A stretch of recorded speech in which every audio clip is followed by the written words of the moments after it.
রহমতুল্লাহি বারাকাতু। Sylheti chef entertainment থেকে আমি সালে চলে আসছি নতুন একটা ভিডিও নিয়ে।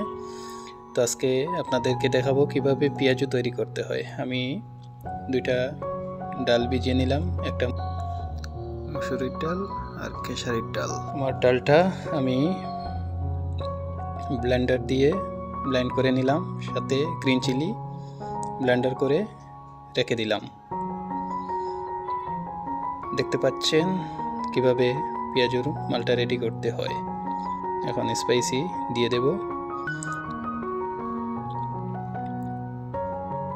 জিরা পাউডার দিয়ে দিলাম 1 চামচ, পাঁচফোড়ন পাউডার দিয়ে দিলাম 1 চামচ, সাথে ধনে গুঁড়া 1 চামচ দিয়ে দিলাম। 1 কেজি পরিমাণে যতটুকু লাগে ওই পরিমাণে দিয়ে দিলাম, সাথে ধনিয়া পাতাটা কেটে দিলাম। এখন পেঁয়াজটা দেখতে পাচ্ছেন দিয়ে দিচ্ছি। পেঁয়াজের পরিমাণ বেশি হতে হবে পেঁয়াজের জন্য।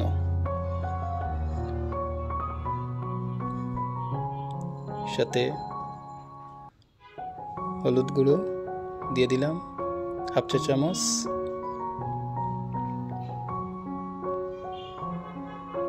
সাথে রেড চিলি পাউডারটা 1/2 চা চামচ দিয়ে দিলাম।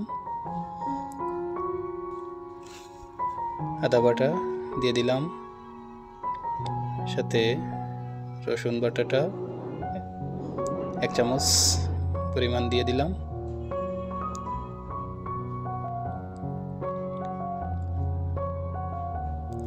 সল্ট এবং টেস্টিং সল্ট পরিমাণ মতো একটু দিয়ে দিলাম।